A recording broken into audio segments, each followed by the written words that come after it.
The liberal posse is out roaming the streets, wandering through your neighborhoods, creeping into your living room through the liberal news networks. Their mission is to take the country over. They aren't satisfied with their half, the liberal half. No, they want it all. After all, they're after our half, the 50% of America that identifies as center-right or conservative. What are they after?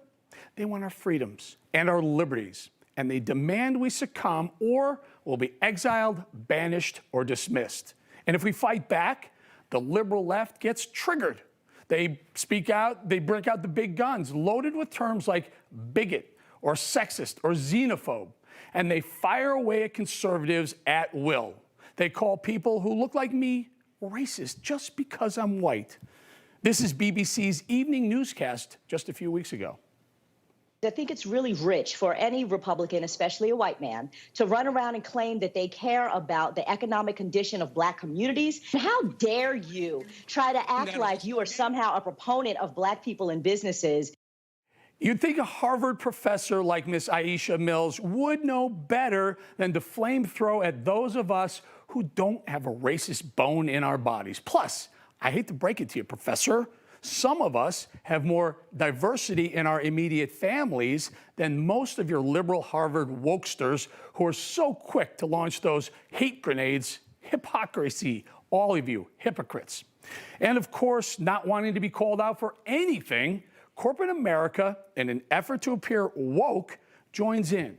Coca-Cola, Delta Airlines, Major League Baseball, the NBA, and even the happiest place on earth, Disney, went woke recently. It's a sad day in America when Mickey and Minnie are peddling systemic racism. Can't we just let the kids have some fun and not deal with such heavy issues? But I guess not when the liberals are in power. Even the military, now run by a liberal commander-in-chief Biden, is going woke. Here's how America used to recruit the best fighters the world has ever seen. And determination to win, found inside each and every Marine that answers a nation's call.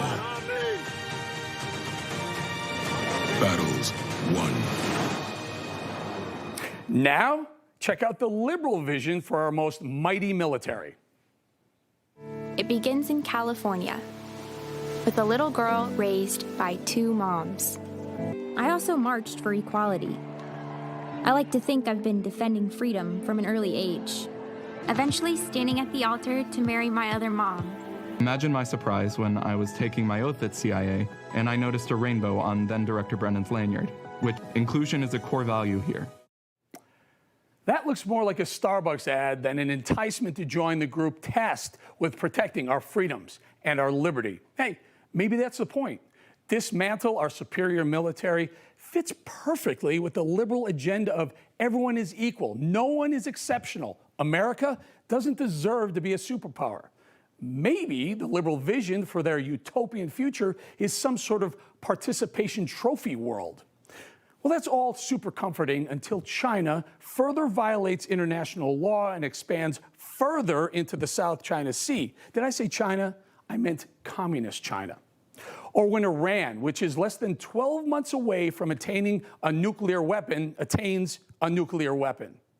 You think Israel has Hamas problems now? Just wait till they have Ayatollah issues. What are we going to do then? Allow our strongest ally in the Middle East, friends to us forever for decades, basically our eyes and ears in a very hostile region, to get pummeled into extinction? Or are we supposed to send in those latte-drinking soy boys and granola girls they were recruiting in that video to defend us and our allies? No, folks, we need to push back. And that means we need to push back on the liberal mess they are creating. And we need to start right now, before we get too used to our freedoms and liberties being corrupted, infected, and stolen by the liberal posse. So how do we push back? Well, we push back at work, at the water cooler. Push back in the backyard, at the barbecue. Push back on the ball fields. When someone says something you don't agree with, speak up, say something.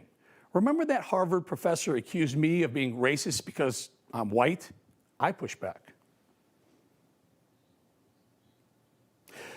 You see, I was defending black businesses in Atlanta, being the victim of the woke mob when Major League Baseball pulled the All-Star game from a 50% black demographic city, Atlanta, and handed it to Denver, which, by the way, is only 9% black. Here's how I push back. I'm done. Put me off. That's disgusting. I am nowhere anything you're painting me to be. And the problem with American politics is exactly that. Because I'm white, you think I'm racist. That's BS. I'm done. Will you just stay, Eric? Will you just stay for this question? And just yesterday, this is an instant classic, a viral moment where a fed-up parent just had enough of the woke mob jamming critical race theory down her kids' throats.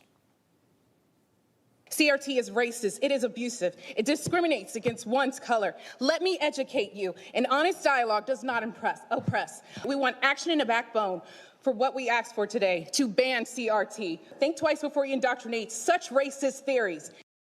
That mother has had it with the woke mobs, the school board in Virginia. That, folks, represents 50% of America, that woman right there in one soundbite. I'm thankful for that mother.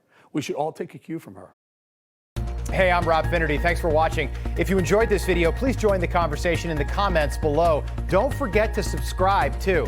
Hit the bell icon to be alerted to breaking news. And remember, there's a whole lot more on Newsmax TV, America's fastest growing cable news network. Newsmax TV, we're real news for real people.